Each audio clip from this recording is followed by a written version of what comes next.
നമസ്കാരം. നമ്മൾ ലോകത്തുള്ള എല്ലാ മലയാളികളും ഏക പ്രതീക്ഷയോട് കാത്തിരിക്കുന്ന ദൃശ്യം മെയ് 21 സ്ക്രീനിൽ തെളിയാണ്. അതിന് ഞങ്ങളുടെ എല്ലാവരുടെയും ഹൃദയം നിന്ന ആശംസകൾ ആദ്യം അർപ്പിച്ചുകൊണ്ട് നമ്മൾ തുടങ്ങാം. കന്നഡ ദൃശ്യം ഈ പറഞ്ഞതുപോലെ 21 ഫസ്റ്റും സെക്കൻഡും കണ്ട് 13 വർഷം മുമ്പ് ഒരു 4 വയസ്സുകാരൻ ആ ബുദ്ധിയോട് കൂടി, എനിക്കതിലൊരു വയസ്സുണ്ട്, 4 വയസ്സ് എനിക്കല്ല, 4ാം ക്ലാസ്സുകാരന്റെ ബുദ്ധി, ആ ബുദ്ധി തുറന്ന് ഇപ്പോൾ 26 നിൽക്കുമ്പോൾ എവിടെ എത്തിയിരിക്കുകയാണോ ബുദ്ധി? ആ സിനിമ കാണുമ്പോഴല്ലേ അങ്ങനെ ഒരു വലിയ ബുദ്ധിമാനൊന്നുമായിട്ട് ഞാൻ കണക്കാക്കുന്നില്ല. അതായത് ഒരു സർവൈവലിന്റെ പ്രോബ്ലമാണ് അല്ലേ. അയാൾക്ക് അയാളുടെ കുടുംബത്തെ രക്ഷിക്കാൻ വേണ്ടി നമ്മൾ ആദ്യത്തെ സിനിമയിൽ തന്നെ പറയുന്നുണ്ട്, ഞാൻ ഏതറ്റവും വരെ പോകും. ഇത് മലയാളികൾ മാത്രമല്ല, ഒരുപാട് മലയാളം അറിഞ്ഞുകൂടാത്ത ആൾക്കാരൊക്കെ ഈ സിനിമയ്ക്ക് വേണ്ടി കാത്തിരിക്കുകയാണ്. നമ്മൾ പല ഭാഗത്തും സഞ്ചരിക്കുമ്പോഴേ കാര്യം ഇത് ദൃശ്യം ഹിന്ദിയിൽ കണ്ട ആൾക്കാരുണ്ട്, തെലുങ്കിൽ കണ്ട ആൾക്കാരുണ്ട്. ദൃശ്യം 3 കാണാൻ വേണ്ടി കാത്തിരിക്കുകയാണ്. അവർക്കറിയാം ജോർജ് കുട്ടിക്ക്, അവരുടെ ഫാമിലിക്ക്, അല്ലെങ്കിൽ ഗീതാ പ്രഭാകരന് അവരുടെ ഫാമിലിക്ക് എന്ത് സംഭവിച്ചു, അവർക്ക് നീതി കിട്ടിയോ, അല്ലെങ്കിൽ ആരാണ് ജയിക്കുന്നത്. അപ്പം 4ാം ക്ലാസ്സുകാരൻ്റെ ബുദ്ധി എന്ന് പറയുന്നത് അതൊരു 1ലും 2ലും നിങ്ങൾ കണ്ടു. 3ലായാലും എങ്ങനെയാണെന്നുള്ളത് ഇപ്പം പറയാൻ പറ്റില്ല. കാര്യം അത് എന്തായാലും അതിനൊരു കൾമിനേഷൻ എന്ന് പറയാം. അതിനൊരു എല്ലാവർക്കും ഉള്ളതുപോലെ ഭയത്തോടെ ജീവിക്കുന്ന ഒരാളാണ് ജോർജ്. നമ്മൾ ആ ട്രെയിലറിലൊക്കെ അത് പറയുന്നുണ്ട്, എനിക്ക് ഭയമാണ്, എൻ്റെ പുറകിൽ ഒരുപാട് ആൾക്കാരുണ്ട്. അപ്പം ആ ഭയത്തോട് ജീവിക്കുന്ന ഒരാൾക്ക് എങ്ങനെയെങ്കിലും അത് സ്റ്റോപ്പ് ചെയ്യണമെന്ന് ഭയങ്കര ആഗ്രഹം ഉണ്ടാവും. ഈ 13 വർഷം കൊണ്ട് കുട്ടികൾ 13 വയസ്സ് കൂടിയിരിക്കുന്നില്ലേ, 13. അപ്പോൾ അവർ ഒരുപാട് ചോദ്യങ്ങൾ അവർ ചോദിച്ചു തുടങ്ങി. അതിനൊക്കെ ഇയാൾ ആൻസർ ചെയ്യണം. പിന്നെ ഒരു ക്രൈം ഞാൻ ഇതിനെക്കുറിച്ച് പറയുന്നില്ല, എത്രയോ കാര്യങ്ങൾ 10 വർഷമൊക്കെ കഴിഞ്ഞിട്ട് തെളിയിക്കപ്പെട്ടിട്ടുണ്ട്. അപ്പം അതിൻ്റെ ഒരു പേടിയിൽ ജീവിക്കുന്ന ഒരാളാണ് അയാൾ. അതിനെ എങ്ങനെ കാണുന്നു, അതിനെ എങ്ങനെ അതിൽ പ്രതികരിക്കുന്നു എന്നുള്ളതാണ് ദൃശ്യം 3. എന്തായാലും അതൊരു മോശം സിനിമയാകാൻ സാധ്യതയില്ല. കാര്യം അങ്ങനെ ഒരു സിനിമ ഉണ്ടാക്കാൻ പറ്റില്ല. അതുകൊണ്ട് അതിനെ കൂടുതൽ കാര്യങ്ങൾ പറയാനായിട്ട് ജിത്തുറ്റേ കൊടുക്കാം. അല്ല, ഇതിനകത്ത് അഭിനയിച്ച ആളല്ലേ, നിങ്ങൾ അവിടെ പോയിരിക്കണേ. പുള്ളിക്കറിയാൻ ഞാൻ കണ്ടോ ക്ലൈമാക്സ്, പുള്ളിയോട് ചോദിച്ചാൽ ഇതിനകത്ത് അഭിനയിച്ചിട്ടുണ്ട്. ഏറ്റവും പ്രധാനപ്പെട്ട ഒരു കാര്യം പറഞ്ഞു കൊടുക്കുന്നത്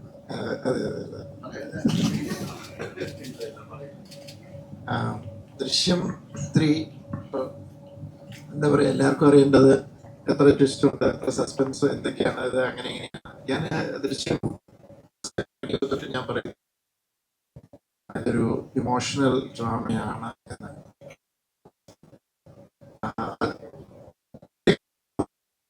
ഫാമിലിയിൽ അമ്മമാരുടെ ഇമോഷൻ, 2 അച്ഛന്മാരുടെ ഇമോഷൻ, പിന്നെ കുട്ടികളുടെ ട്രോമ, ഇമോഷൻ, അതാണ് ശരിക്കും ഈ സിനിമയെ പ്രതിപാദിക്കുന്ന മെയിനത്തെ വിഷയം. അതിനകത്ത് കുറച്ച് ക്രൈമും കാര്യങ്ങളും വന്നു. സ്വാഭാവികമായിട്ട് ആ ക്രൈമിൽ നിന്ന് രക്ഷപ്പെടാനായിട്ട് ഈ പറയുന്ന പോലെ ജോർജ് കുട്ടിയുടെ ക്യാരക്ടർ നടത്തുന്ന കുറച്ച് ഡെസ്പറേറ്റ് ആയിട്ടുള്ള കുറച്ച് അറ്റംപ്റ്റ്സ് ഉണ്ട്.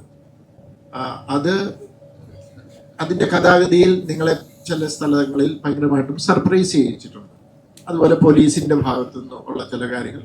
അപ്പോൾ നിങ്ങളത് ആ ട്വിസ്റ്റ് ഇതെന്നൊക്കെ പറഞ്ഞത് സിനിമയുടെ ഒരു കോർ എലമെൻറ്റിൽ നിന്ന് പോയ ഒരു ഫീലിംഗ് എനിക്ക് ഭയങ്കരമായിട്ടുണ്ട്. അപ്പോൾ 1 ആയാലും 2 ആയാലും 3 ആയാലും ഞാനിതിനെ, ഈ ഫ്രാഞ്ചൈസിനെ ഇതൊരു ഇമോഷണൽ ഡ്രാമയായിട്ട് ഞാൻ കൺസിഡർ ചെയ്തിരിക്കുന്നു. പിന്നെ ഫസ്റ്റിനകത്ത് ഒരു പ്രത്യേക സാഹചര്യത്തിൽ ജോർജ് കുട്ടിക്ക് ഒരു സർവൈവലിന് വേണ്ടിയിട്ട് പെട്ടെന്ന് ചില കാര്യങ്ങൾ ചെയ്യേണ്ടി വന്നു. ഒരു ഇൻ്റലിജൻ്റ് ആയിട്ട് കുറച്ച് കാര്യങ്ങൾ ചെയ്തു.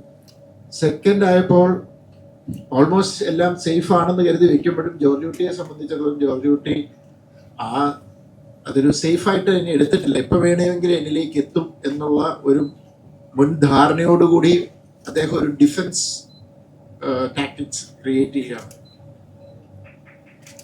അതും കടന്ന് ഓൾമോസ്റ്റ് ഒരു ക്ലോഷർ പോലെയാണ് ദൃശ്യം 2 അവസാനിക്കുന്നത്. ആ 2ൻ്റെ എൻഡ് ഡയലോഗ് ഉണ്ട്, അത് നിങ്ങൾ ഓർമ്മയുണ്ടാവും.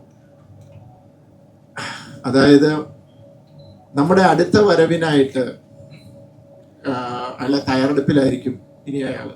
അതാണ് അയാൾക്കുള്ള ശിക്ഷയെന്ന്. അതിപ്പോൾ പോലീസ് വന്നില്ലേലും ഇയാൾ മരിക്കുന്നത് വരെ അത് ചെയ്തുകൊണ്ടിരിക്കേണ്ട ഒരു അവസ്ഥയിലാണ്. ഇയാളെ സംബന്ധിച്ചിടത്തോളം ജോർജ് കുട്ടി എന്ന് പറഞ്ഞ ആ ക്യാരക്ടറിനെ സംബന്ധിച്ചിടത്തോളം ആ വീടിന്റെ സമീപത്ത് ആരെങ്കിലും വന്നു, ഒരു സ്ട്രേഞ്ചർ വന്നു, എന്ത് വന്നാലും അദ്ദേഹത്തിന് മനസ്സമാനത്തോടെ ഉറങ്ങാൻ പറ്റുന്നു. അപ്പോൾ പതുക്കെ പിന്നെ കാലം മാറിയതനുസരിച്ച് മാറ്റത്തിനനുസരിച്ച് പിള്ളേർ വളർന്നു, അവരുടെ ചോദ്യങ്ങൾ ഉണ്ടാവാം. പിന്നെ നമുക്ക് പ്രായം മാറുന്നതോറും മച്യൂരിറ്റി കൂടാം, ചിലപ്പം പഴയ കോൺഫിഡൻസ് നഷ്ടപ്പെടാം, അപ്പോൾ ഭയം പുറത്തു വരാം, അതുവരെ കാണിക്കാത്ത ഭയങ്ങൾ പുറത്തു വരാം, അങ്ങനെയൊക്കെ സംഭവിക്കാം. അപ്പോൾ ദൃശ്യം 3 എന്ന് പറയുന്നത് കുറച്ചുകൂടെ ജോർജ് കുട്ടിയിലെ ക്യാരക്ടറിലേക്ക് ഊന്നി ജോർജ് കുട്ടിയുടെ ഇമോഷനിലൂടെയാണ് ട്രാവൽ ചെയ്യുന്നത്. അപ്പോൾ ദൃശ്യം 3യെ കുറിച്ച് എനിക്ക് പറയാനുള്ളത് ഇതാണ്. മെയ് 21 ഡയറക്ടറുടെ ബർത്ത്ഡേ ആണ്. ബർത്ത്ഡേ സ്പെഷ്യൽ ആയിട്ടും കൂടെയാണ് ദൃശ്യം 3 എത്തുന്നത്. അപ്പൊ അതിന്റെ ഒരു പ്ലാനിങ് എങ്ങനെയായിരുന്നു, ശരിക്കും എങ്ങനെയാണ് റിലീസ് ഡേറ്റിലേക്ക് വന്നത്? അതും ഒരു അറിയാതെ സംഭവിച്ചൊരു കാര്യമായിട്ടാണെങ്കിൽ പറയാൻ കാര്യം, നമ്മൾ ഈ സിനിമ നേരത്തെ റിലീസ് ചെയ്യാനൊക്കെ പ്ലാൻ ചെയ്തതാണ്. പിന്നെയാണത് നമ്മുടെ ഒരു മിഡിൽ ഈസ്റ്റ് അതിൻ്റെ കാര്യങ്ങളൊക്കെ ആയിട്ട് കുറച്ച് നമുക്ക് ഷിഫ്റ്റ് ചെയ്യുക. അപ്പോൾ ഈ May 21 എന്ന് പറയുന്നത് നമ്മുടെ സിനിമ റിലീസ് ചെയ്യേണ്ടത് ഒരു വെള്ളിയാഴ്ചയോ അല്ലെങ്കിൽ വ്യാഴാഴ്ചയൊക്കെയാണ്. ഞങ്ങൾ അല്ലാതെ വളരെ അത്യപൂർവം സിനിമകൾ വേറെ ദിവസങ്ങളിൽ, പക്ഷെ നമ്മൾ നോക്കിയപ്പം May 21 ഒരു വ്യാഴാഴ്ചയാണ് വരുന്നത്. അതൊരു ഭാഗ്യമായിട്ട് ഞങ്ങൾ വിചാരിച്ചു. പിന്നെ ഇങ്ങനെ ഒരിക്കലേ ഒരു ചാൻസ് കിട്ടുള്ളൂ. കാര്യം എത്രയും ആൾക്കാർ എക്സ്പെക്ട് ചെയ്യുന്ന ഒരു സിനിമ, ആ സിനിമ നമ്മുടെ പിറന്നാളിന് അത് കൊടുക്കുക എന്ന് പറയുന്നത് എന്നെക്കാട്ടിൽ കൂടുതൽ ആൻ്റണിയുടെ അഭിപ്രായമായിരുന്നു. അപ്പം അതൊരു വലിയ ഒരിക്കൽ മാത്രം സംഭവിക്കുന്ന കാര്യമാണ്. ഇനി എല്ലാ പിറന്നാളിനും ഒരു സിനിമ എടുക്കാൻ പറ്റില്ല. അത് മാത്രമല്ല, അത് ദിവസങ്ങളും കൂടെ വരണം. അപ്പോൾ ഇതൊരു വ്യാഴാഴ്ചയാണ് വരുന്നത്. ആൻഡ് ഏറ്റവും നമുക്ക് ഇപ്പോൾ നമ്മുടെ ജീവിതത്തിൽ ഏറ്റവും പ്രധാനപ്പെട്ട ഒരു കഥാപാത്രമാണ് ജോർജ് കുട്ടിയും ഈ ദൃശ്യങ്ങളും. അപ്പോൾ ആ ദിവസം വന്നത് വളരെ ഒരു പോസിറ്റീവായിട്ട് ഞങ്ങൾ കാണുന്നു. അതൊരു പിറന്നാൾ സമ്മാനമായിട്ട് ആൾക്കാർക്ക് കൊടുക്കാൻ ഉള്ള ഒരു ധൈര്യം ഞങ്ങൾക്കുണ്ടായി. കാര്യം ഒരു മോശം സിനിമയൊന്നും ആയിരിക്കില്ല. കാര്യം ഈ പ്രേക്ഷകരായ ഇതിൽ ഒന്നും കള്ളത്തരങ്ങളൊന്നുമില്ല. കാര്യം ആ ജോർജ് കുട്ടിക്കും ഫാമിലിക്കും നടന്ന എല്ലാവർക്കും അറിയാം, എല്ലാവർക്കും എന്താണ് സംഭവിച്ചതെന്നറിയാം. അതിൽ നിന്ന് അയാൾ എങ്ങനെ രക്ഷപ്പെടുന്നു എന്നുള്ളതാണ് എല്ലാവർക്കും അറിയുന്നത്. അപ്പോൾ ആ പിറന്നാൾ ദിവസം ഈ സിനിമ പ്രേക്ഷകരിലേക്ക് എത്തിക്കാൻ കഴിഞ്ഞത് വളരെ സന്തോഷമായിട്ട് ഞാൻ കാണുന്നു. ആൻ്റണിക്ക് എന്തെങ്കിലും ഇതിനെക്കുറിച്ച് പറയാനുണ്ടെങ്കിൽ പറയാം. ആശീർവാദ് സിനിമാസിന് ഏറ്റവും സന്തോഷമുള്ള ഒരു റിലീസ് ഡേറ്റ് ആണ്. ആശീർവാദിനെ സംബന്ധിച്ച്, എന്നെ സംബന്ധിച്ച്, മോഹൻലാൽ സാറിനെ ഇഷ്ടപ്പെടുന്ന എല്ലാവരെയും സംബന്ധിച്ചും ഏറ്റവും പ്രിയപ്പെട്ടതാണ് May 21 എന്ന് പറയുന്നത്. അപ്പോൾ ലാൽ സാർ പറഞ്ഞ പോലെ ജീവിതത്തിലെ ഇതുവരെയുള്ള എൻ്റെ ലാൽ സാറിനോട് ചേർന്നുള്ള യാത്രയിൽ ഇതുപോലൊരു ദിവസം ദൃശ്യം എന്ന് പറയുന്ന ഒരു സിനിമ റിലീസ് ചെയ്യാൻ പറ്റുന്നു എന്ന് പറയുന്നത് എൻ്റെ ജീവിതത്തിലെ ഏറ്റവും സന്തോഷകരമായ ഒരു ദിവസമാണ്. അതാണ് ദൃശ്യം എന്ന് പറയുന്ന സിനിമ ആ ദിവസം തന്നെ റിലീസ് ചെയ്യാൻ ഒരു ഭാഗ്യം കിട്ടിയത്. അപ്പം അതിനെ ഞാൻ നെഞ്ചോട് ചേർത്ത് വയ്ക്കുന്നു. മലയാളികൾക്ക് എല്ലാവർക്കും വേണ്ടി അതിനെ ആ ദിവസം റിലീസ് ചെയ്യും.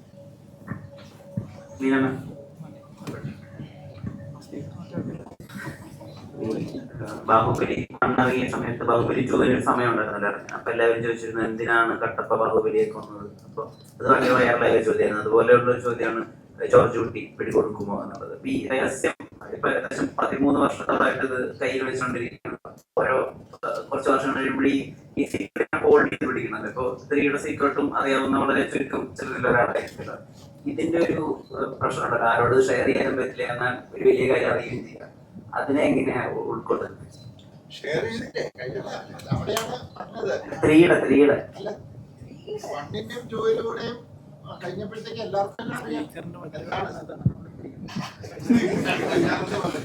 ആ ചോദ്യത്തിനകത്ത് ഒരു പ്രശ്നം എന്താണെന്ന് വെച്ചാല്, ഇപ്പൊ ആ 1-ന്റെയും 2-ന്റെയും സൂക്ഷിച്ചുകൊണ്ട് സൂക്ഷിക്കണ്ട. കാരണം എല്ലാവർക്കും അറിയാം, പോലീസിനറിയാം, നാട്ടുകാർക്കറിയാം എന്താണ് സംഭവിച്ചത്. തെളിവില്ലാത്തതുകൊണ്ടാണ് ഭാഗത്ത് പോകാത്തതെന്ന് പറയാം. അതാണ് അവസ്ഥ. അതേ ഉദ്ദേശം ഞാൻ പറയാം. ഈ 2-ലൊക്കെ ചോദിച്ചപ്പോൾ പറഞ്ഞില്ലേ, അതുപോലെ 3-ലെ കാര്യങ്ങൾ അറിയാൻ വേണ്ടി ചോദിച്ചാൽ അത് റാണിക്ക് അങ്ങനെ രഹസ്യങ്ങൾ ഇപ്പോൾ സൂക്ഷിക്കേണ്ട കാര്യമില്ല. കാര്യം ഓൾറെഡി രണ്ടാമത്തെ എല്ലാ കാര്യവും പറഞ്ഞു. എന്തെങ്കിലും പറയാനേ? വളരെ സന്തോഷം. ഈ ദൃശ്യം ഫ്രാഞ്ചൈസ് ഇത്ര വലിയ ഒരു ഫ്രാഞ്ചൈസായിട്ട് മാറിയത് വളരെ സന്തോഷമുണ്ട്. പിന്നെ മെയ് 21 റിലീസ് ആവുന്നതിൽ വളരെ സന്തോഷം. It's like a double dhamaka. And ഇറാനിയുടെ ക്യാരക്ടർ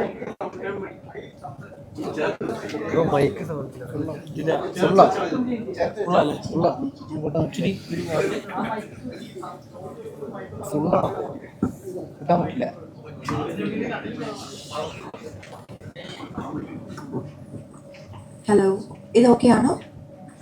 അവർക്ക് ഇത്ര ശബ്ദമേ ഉള്ളൂ. അല്ല, ഐ എം വെരി ഹാപ്പി ഈ ദൃശ്യം ഫ്രാഞ്ചൈസ് ഇത്ര വലിയ ഒരു ഫ്രാഞ്ചൈസായി മാറിയത്. ആൻഡ് എൻ്റെ വളരെ ഇമ്പോർട്ടൻറ്റ് ക്യാരക്ടറായി മാറി, ഇത്ര ഒരു ഡെപ്ത് ഉള്ള ഒരു ക്യാരക്ടറായി മാറിയതിൽ വളരെ സന്തോഷം. പിന്നെ മെയ് 21 റിലീസ് ആവുന്നതിൽ വളരെ വളരെ സന്തോഷം. It's like a double dhamaka, releasing the biggest franchise Drishyam 3 on Lalitan's birthday. And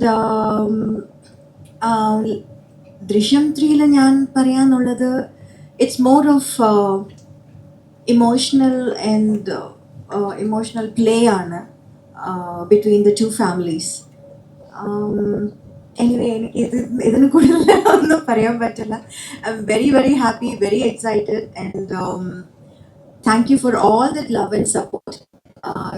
ദൃശ്യം 3 കൂടി വളരെ വലിയ ഒരു ഇതുപോലെ തന്നെ ദൃശ്യം 1 and 2 പോലെ തന്നെ വലിയ ഒരു എന്താ പറയുക ബിഗ്ഗസ്റ്റ് സൂപ്പർ ഡൂപ്പർ ഹിറ്റ് ആവും. നിങ്ങളുടെ എക്സ്പെക്ടേഷൻസ് പൂർത്തി ചെയ്യാൻ ഞങ്ങൾ ശ്രമിച്ചു. I hope you all like the film and love the film like D1 and D2. Thank you so much.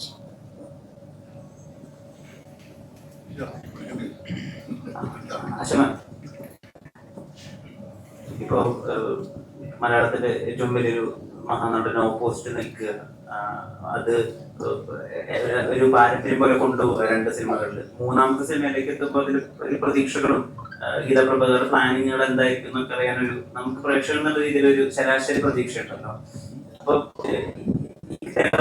പറയുമ്പോഴൊക്കെ ചെയ്യുമ്പോഴും ഗീതാ പ്രഭാകർ ഈ വട്ടം എത്രമാത്രം സ്ട്രോങ് ആണ്, അങ്ങനെ ചിലൊരു പാരാമീറ്റർ ഉണ്ടാവുമല്ലോ, അത് റീച്ച് ചെയ്തിട്ടുണ്ടോ? അതിനൊരു ഉത്തരം എനിക്ക് ഇപ്പൊ പറയാൻ പറ്റില്ല. 21 നിങ്ങൾ കണ്ടു തന്നെ മനസ്സിലാക്കണം. പക്ഷെ ഇങ്ങനൊരു കഥാപാത്രത്തിലേക്ക് എത്തിപ്പെട്ടതിൽ വളരെ വളരെ സന്തോഷം. 1ഉം 2ഉം കഴിഞ്ഞ് 3-ലെത്തി നിൽക്കുന്നതിൽ ഒരുപാട് സന്തോഷം. ഗീതാ പ്രഭാകർ ഭയങ്കര സ്ട്രോങ് ആയിട്ടുള്ളൊരു ലേഡി ആയിരുന്നു, ഓഫ് കോഴ്സ് 1ലും 2ലും ഒക്കെ. പക്ഷെ അവരുടെ ഒരു ട്രാവൽ എന്ന് പറഞ്ഞാൽ അവരുടെ മകനെ നഷ്ടപ്പെട്ടിട്ട് ജീവിക്കുന്ന ഒരു അമ്മയാണ്. അവരുടെ ഒരു അമ്മ കൂടിയുണ്ട്. അപ്പം ആ അമ്മ എങ്ങനെ അത് സഹിക്കുന്നു, അല്ലെങ്കിൽ അവരിലുള്ള പോലീസ് ഓഫീസർ അതെങ്ങനെ സഹിക്കുന്നു എന്നുള്ളതൊക്കെ തീർച്ചയായിട്ടും എൻ്റെയും ഉള്ളിലുള്ള കാര്യം. എനിക്ക് എല്ലാ പ്രേക്ഷകരെയും പോലെ ഞാനൊരു പ്രേക്ഷകൻ എന്ന നിലയിൽ എൻ്റെയും ഉള്ളിലുള്ള കാര്യമാണ്. വി വിൽ സി 21 നമുക്ക് കാണാം എങ്ങനെയായിരിക്കും ഗീതാ പ്രഭാകരത്തിൽ നിൽക്കുന്നതെന്ന്. Thank you so much. എല്ലാവർക്കും നമസ്കാരം കേട്ടോ. Thank you.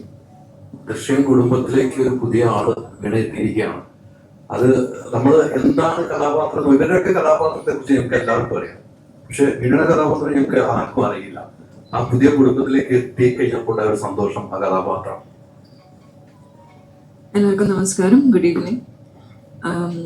ഞാനിതിലൊരു ഇൻവെസ്റ്റിഗേറ്റീവ് ജേർണലിസ്റ്റിന്റെ ക്യാരക്ടറാണ് ചെയ്യുന്നത്. നിങ്ങളെല്ലാവരെയൊക്കെ പോലെ തന്നെ. അതിന് കൂടുതൽ എനിക്കൊന്നും പറയാനില്ല. പിന്നെ വളരെയധികം സന്തോഷം ദൃശ്യം പോലത്തെ ഒരു സിനിമയിൽ ഒരു പുതിയ അഡീഷൻ ആവാൻ പറ്റിയതിന്. അന്വേഷണമാകുമ്പോൾ ഇനിയും തുടർന്നുള്ള ഭാഗങ്ങൾ അന്വേഷണത്തിന്റെ ഒരു എലമെന്റ് ഉണ്ടാവില്ലേ? അങ്ങനെയൊന്നും പറഞ്ഞിട്ടില്ല. തുടരട്ടെ എന്ന് ഞാൻ ആഗ്രഹിക്കുന്നു, നിങ്ങളെല്ലാരെയും പോലെ. ക്വസ്റ്റ്യൻ ചോദിക്കുന്നതിന് മുന്നേ ഒരു കാര്യം പറയണം. ഷർട്ട് അടിപൊളിയായിട്ട്. Thank you. ഞാൻ ഈ ഷർട്ട് മാറാൻ പറഞ്ഞിട്ട് ഞാൻ മാറാതെ ഇട്ടുകൊണ്ട് വന്നതാണ് അല്ലേ? Thank you.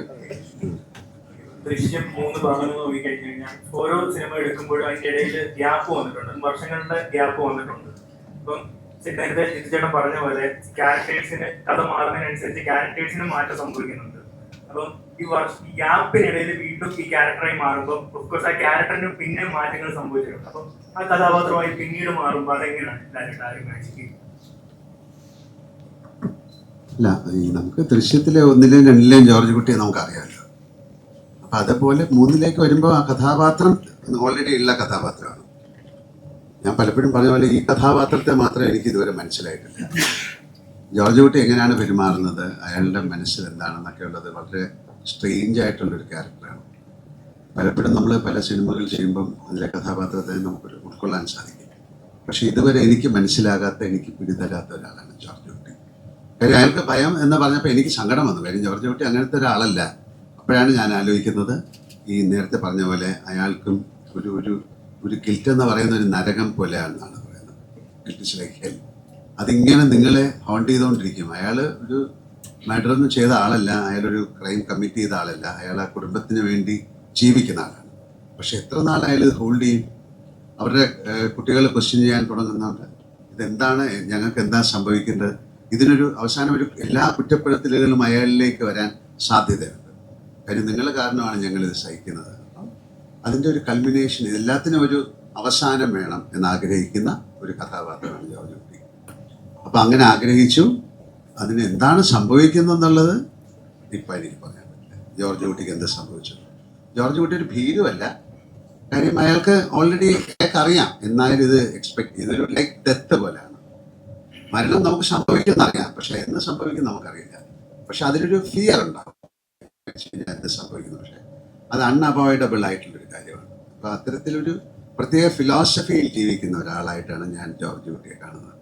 അയാൾക്കറിയാം എനിക്ക് എന്തെങ്കിലും ഒരു ദിവസം ഇത് സംഭവിക്കും, പക്ഷെ എൻ്റെ കുടുംബത്തിനെ അതിൽ ഒന്നും സംഭവിക്കാതെ നോക്കേണ്ട കടമ എനിക്കുള്ളത് കൊണ്ട് I will take the blame എന്ന് പറയുന്ന ഒരു വലിയൊരു ഒരു ഫിലോസഫിക്കൽ ഒരു ചിന്തയുള്ള ഒരാളായിട്ടാണ് ജോർജ് കുട്ടി പറഞ്ഞത്. 4-ാം ക്ലാസ്സുകാരൻ്റെ ബുദ്ധിയല്ല, അയാൾ ഇവോൾവ് ചെയ്യുന്നു. ആ ക്യാരക്ടർ ഈ 13 വർഷം കൊണ്ട് അയാളും ഒരു ഇവോൾവ് ചെയ്തിട്ട് വേറൊരു ഫിലോസഫിക്കൽ തലത്തിലേക്ക് എത്തുന്നു എന്നാണ് ഞാൻ മനസ്സിലാക്കിയിട്ടുള്ളത്. കൂടുതൽ ഈ കാര്യം വേണമെങ്കിൽ ജിത്തു പറയും.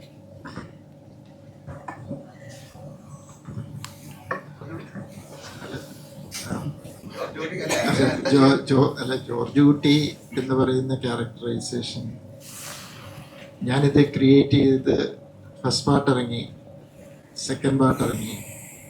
പക്ഷെ കുഴപ്പമില്ലെന്ന് വെച്ച് കഴിഞ്ഞാൽ ജോർജ് കുട്ടി ഞാൻ ഉദ്ദേശിക്കാത്ത രീതിയിൽ ഉദ്ദേശിക്കുന്ന മുകളിലേക്ക് വളർന്ന് കഥാകൃത്തിന്റെ കയ്യിൽ നിന്ന് പോവുക എന്ന് പറയില്ലേ, ആ ക്യാരക്ടർ സത്യം പറഞ്ഞാൽ ഇപ്പൊ അങ്ങനെയാണ് സംഭവിച്ചുകൊണ്ടിരിക്കുന്നത്. ഞാൻ ജോർജ് കുട്ടീനെ ക്രിയേറ്റ് ചെയ്യുമ്പോൾ ഇത്രയും ഒരുപക്ഷെ കോംപ്ലിക്കേറ്റഡ് അല്ലായിരുന്നു എന്നാണ് ഞാൻ കരുതിയത്. പക്ഷെ സാഹചര്യങ്ങൾ ആ കഥാപാത്രത്തെ വല്ലാത്ത രീതിയിൽ കോംപ്ലിക്കേറ്റ് ചെയ്ത് വല്ലാത്ത രീതിയിൽ ഉള്ളൊരു അവസ്ഥയിലേക്ക് എത്തിച്ചിട്ടുണ്ട്. അതേപോലെ എൻ്റെ കയ്യിൽ നിന്നും ആ കഥാപാത്രം അതിനേക്കാൾ വളർന്ന് വലുതായി വേറൊരു തലത്തിലേക്ക് പോയിക്കൊണ്ടിരിക്കുകയാണ്. It's beyond my control no. അതാണ് അതിൻ്റെ ഒരു അവസ്ഥ. അപ്പം കാരണം ഒരിക്കലും ഞാൻ പോകാത്ത തലങ്ങളിലൂടെയാണ് അത്. നിങ്ങൾക്ക് സിനിമ കാണുമ്പോൾ മനസ്സിലാവും. ഒരിക്കലും ഞാൻ സ്വപ്നത്തിൽ പോലും വിചാരിക്കാത്ത തലത്തിലൂടെയാണ് ഇപ്പൊ ജോർജ് കുട്ടിയുടെ ട്രാവൽ.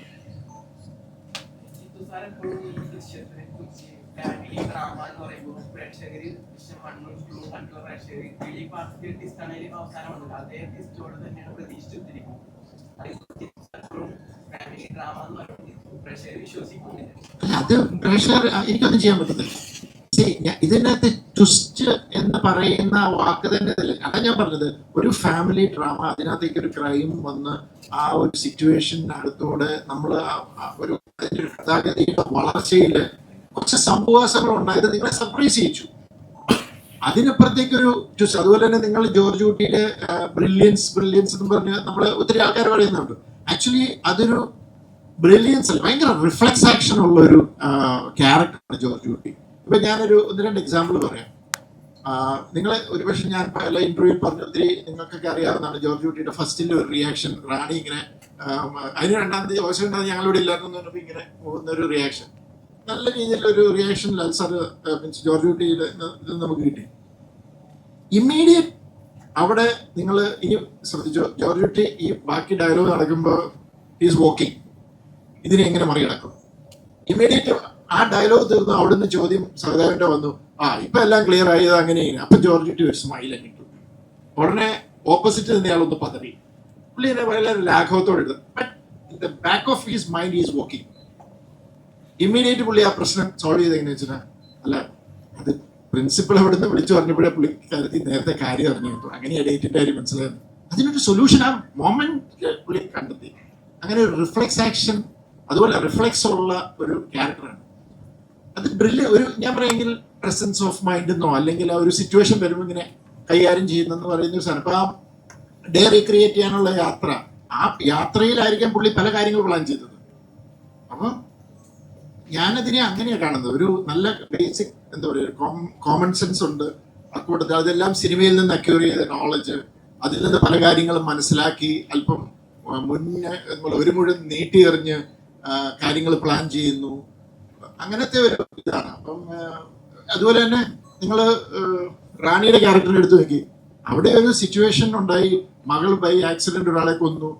റാണിയും ഒരു റിഫ്ലെക്സ് ആക്ഷനിലാണ് പെട്ടെന്ന് വാ മോളെ എന്ന് പറഞ്ഞുകൊണ്ട് ഉടനെ പോയി അവിടെ ആ കുഴി ഉണ്ടായിരുന്നു, ആ കുഴിയെ കൊണ്ടുപോയിട്ട് മൂടിയത്. അതും ഒരു കൈൻഡ് ഓഫ് ഇന്റലിജൻസ് ആണ്. അപ്പം എല്ലാ മനുഷ്യരിലും ഉണ്ട്. ചിലരിൽ അതിന്റെ ഒരു എന്താ പറയാ, അതിന്റെ ഒരു എന്താ ഒരു ഇത് കൂടി നിൽക്കും, അത്രേ ഉള്ളൂ. അപ്പൊ അതുകൊണ്ട് ദയവ് ചെയ്ത് ഞാൻ ട്വിസ്റ്റ് ഇല്ല അങ്ങനെയില്ല എന്നല്ല പറയുന്നത്. ഇത് അതിന്റെ മുകളിലാണ് ഇതിനകത്ത് ഇമോഷൻ. ആ ഇമോഷൻ എല്ലാവരും വിട്ടുകളയുകയാണ്. അത് ട്വിസ്റ്റോ ഇതെന്നും പറഞ്ഞുണ്ട്. അതല്ല, ഫസ്റ്റും സെക്കൻഡും തേർഡിലും ചിലപ്പോൾ സർപ്രൈസിങ് ആയിട്ടുള്ള എലമെന്റ്സ് ഉണ്ടാവും. പക്ഷെ അതിനേക്കാളൊക്കെ മുകളിൽ ഇമോഷനാണ്. അത് നിങ്ങൾ വിട്ടുകളയരുതെന്നുള്ള ആഗ്രഹം കൊണ്ടാണ് ഞാനത് വീണ്ടും വീണ്ടും പറഞ്ഞുകൊണ്ടിരുന്നത്. ഒരു ലാസ്റ്റ് ക്വസ്റ്റ്യൻ ആണ്. നമുക്ക് നാളെ പ്രസ് മീറ്റ് ഉണ്ട്. നിങ്ങൾക്ക് കൂടുതൽ ചോദ്യങ്ങൾ അവിടെ ചോദിക്കാം. ഒരു ലാസ്റ്റ് ക്വസ്റ്റ്യൻ പ്ലീസ്. 13 വർഷം മുമ്പ് ദൃശ്യത്തിന്റെ കഥ കേൾക്കുന്നു. അന്ന് പറയുന്നു, അണ്ണാ ഇത് നമുക്ക് ചെയ്യാം എന്ന് പറയുന്നു. ജിത്തു സാറിന് അങ്ങനെയാണല്ലോ വിളിക്കുന്നത്. അണ്ണാ ഇത് നമുക്ക് ചെയ്യാം. പിന്നീട് സെക്കൻഡ് പാർട്ട് വരുന്നു, ഇതിപ്പോ തേർഡ് വരുന്നു. ആ കഥയിൽ അത്രമാത്രം പ്രാധാന്യം അന്ന് കഥ കേൾക്കുമ്പോൾ എന്താണ് ആലോചിച്ചിട്ട് തോന്നുന്നത്? ഇത് എനിക്ക് ഫസ്റ്റും സെക്കൻഡും തേർഡും ഇനി 4, 5 ഒക്കെ വേണം. ജോർജ് കുട്ടിയെ ഒരിക്കലും പിടിക്കരുത് എന്നാണ് എന്റെ ആഗ്രഹം. ഇങ്ങനെ മുന്നോട്ട് പോകണം. അതെന്താണ് ആന്റിച്ചേട്ട അണ്ണ എന്നൊരു വിളിയിൽ ഉറപ്പ് കൊടുക്കാൻ കാരണം? ഞാൻ ഈ ലാൽ സാറിന്റെ സിനിമകളൊക്കെ എനിക്കൊരു ആക്ഷൻ, അതായത് ഒരു ആക്ഷന് പ്രാധാന്യമുള്ള ഒരു ഹീറോ പരിവേഷമുള്ള വേഷങ്ങളോട് കൂടുതൽ ഇഷ്ടമുള്ള ഒരാളാണ്. അതുകൊണ്ട് തന്നെ കൂടുതൽ സിനിമകളും ആശീർവാദിന്റെ ഭാഗത്ത് നിന്ന് അങ്ങനെയുള്ള ചിത്രങ്ങളിലൂടെയാണ് യാത്ര ചെയ്തത്. ദൃശ്യത്തിന്റെ ഒരു കഥ കേൾക്കുന്ന സമയത്ത് ഇപ്പൊ എനിക്ക് ഇഷ്ടമുള്ള ഒരു ഹീറോ, ആ ഹീറോ എന്ന് പറയുന്നത് പ്രത്യേകിച്ച് മോഹൻലാൽ സാറുമായി ചേർന്ന് നിൽക്കുമ്പോൾ എനിക്ക് മലയാളികൾക്ക് ഏറ്റവും വലിയ വിജയങ്ങൾ ഉണ്ടാകുന്ന സിനിമകൾ നിർമ്മിക്കാൻ ഭാഗ്യമുണ്ടാകണമേ എന്ന് വിചാരിച്ചാൽ ഞാൻ ഓരോ ചിത്രത്തെയും സമീപിക്കുന്നത്. അപ്പോൾ ഈ ദൃശ്യം എന്ന് പറയുന്ന സിനിമയുടെ കഥയിൽ അതിനകത്ത് എനിക്കിഷ്ടമുള്ള ഒരു ഹീറോ, ഒരു ഹീറോ പരിവേഷമുള്ള ഒരു നായകനെ ആ സിനിമയുടെ കഥ കേട്ടപ്പോഴേ എനിക്ക് തോന്നിയിരുന്നു, ഞാൻ മനസ്സിൽ കണ്ടിരുന്നു. അപ്പൊ ആ ഹീറോ എന്ന് പറയുന്നത് നമ്മൾ സാധാരണ അടി മാത്രം കൊടുക്കുന്ന അത് മാത്രമായിട്ടല്ല ഹീറോയിസത്തിന് കാണുന്നത്. അപ്പൊ അതിനുള്ള എല്ലാ ചേരുവകളും ഉണ്ടായിരുന്ന ഒരു ചിത്രമായിരുന്നു ദൃശ്യത്തിന്റെ കഥയിൽ. അതുകൊണ്ട് തന്നെയാണ് ആ 1ാം ഭാഗവും 2ാം ഭാഗവും ഈ 3ാം ഭാഗവും അതിനെല്ലാത്തിനകത്തും നമ്മുടെ മനസ്സിലുള്ള ഒരു ഹീറോ അതിനകത്ത് ഉണ്ട് എന്നുള്ളത് തന്നെയാണ് ഈ ചിത്രത്തിന്റെ 1, 2 വിജയിക്കാൻ കാരണം. 3ാം ഭാഗവും അതുപോലെ തന്നെ തീർച്ചയായിട്ടും നമുക്ക് വിജയിക്കുമെന്നുള്ള പൂർണ്ണ വിശ്വാസത്തോടു കൂടിയാണ് ഈ സിനിമയിൽ സഹകരിച്ചിരിക്കുന്നത്. തീർച്ചയായിട്ടും മുൻപോട്ടും അതുപോലുള്ള ഹീറോകൾ തന്നെയുള്ള ഭാഗങ്ങൾ വീണ്ടും ഉണ്ടാകട്ടെ എന്ന് വിചാരിക്കുന്നു. അതിനു വേണ്ടിയുള്ള എല്ലാ നമ്മുടെ മനസ്സിലുള്ള കഥകളെല്ലാം പറഞ്ഞു കൊടുത്ത് ജിത്തുവിനെ അതിനെ പ്രേരിപ്പിക്കും എന്നും കൂടി ഈ അവസരത്തിൽ പറയാം. ലാലേട്ടാ ഇതിന്റെ ആദ്യ ഷോ കാണാൻ ലാലേട്ടാ ഇതിന്റെ ആദ്യ ഷോ കാണാൻ ആരാധകരുടെ കൂടെ ഫസ്റ്റ് പിപ്സിന്റെ കാണാൻ ഉണ്ടാവോ? നാട്ടിലുണ്ടാവോ?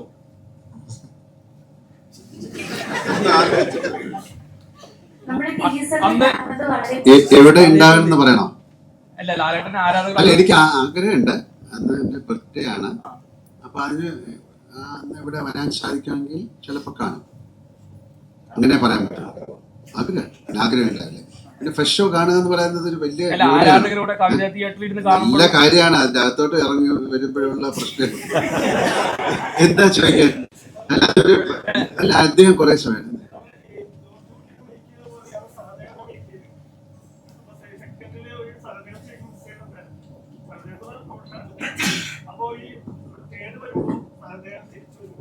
സഹദേവന്റെ സെക്കൻഡിൽ അന്ന് ഓടിയ ഓട്ടത്തിലായിരുന്നു ഓടിപ്പോയി. സഹദേവൻ ആ കുട്ടിയുടെ അവരും കുട്ടികളുടെ മൊഴികളിൽ സഹദേവന്റെ പണി പോയി.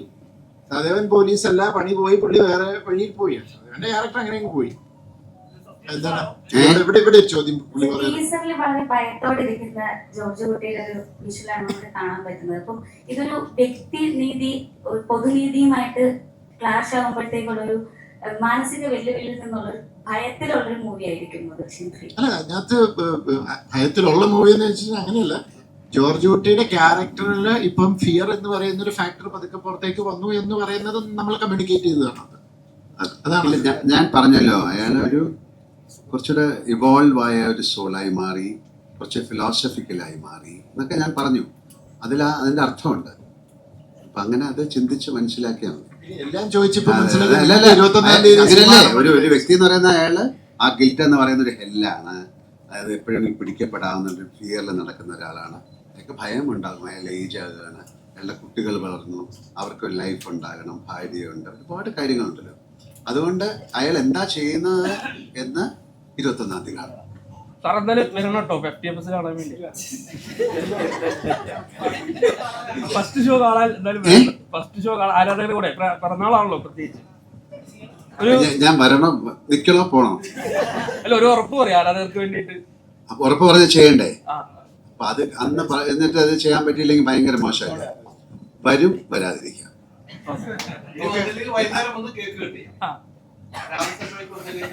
അങ്ങനെ ചെയ്യും. നിങ്ങൾ ചെയ്തോ. നിങ്ങൾ ഇയാളെ ഇതില് ഭയങ്കര പ്രധാനപ്പെട്ട റോൾ അഭിനയിച്ചാണ്. ഏറ്റവും പുള്ളി സിനിമ കാണുമ്പോഴും അതെ ഭയങ്കര ഞാൻ കാരണമാണല്ലോ ഇത് സംഭവിച്ചെന്ന്. വേറെ നമുക്ക് വൈകിട്ടൊരു കേക്ക് കട്ട് ചെയ്യാം. Thank you. Okay, thank you very much. Thank U.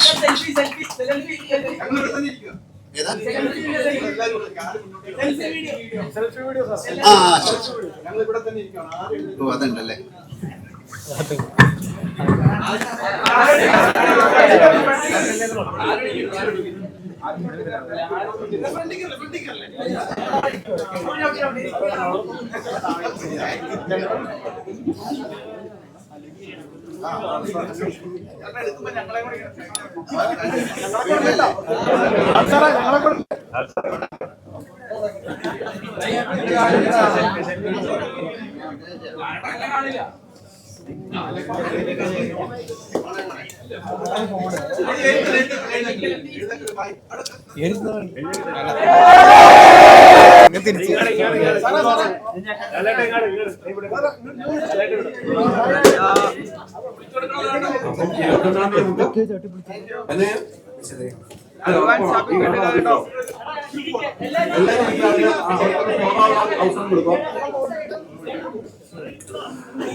ആന്റച്ചേട്ടാ ലാലേട്ടനോട് ഒരു കാര്യം കൂടെ പറഞ്ഞിട്ട് വെക്കാണ്. ചോദ്യമല്ല, ഈ ഫാൻസിനൊക്കെ കൊടുക്കുന്ന പോലെ ഒരു ഫോട്ടോഷൂട്ട് എന്തെങ്കിലും നിങ്ങളുടെ ഓൺലൈൻകാർക്ക് ഒരു ദിവസം നിങ്ങൾ ഡേറ്റ് ഫിക്സ് ചെയ്ത് തരാം.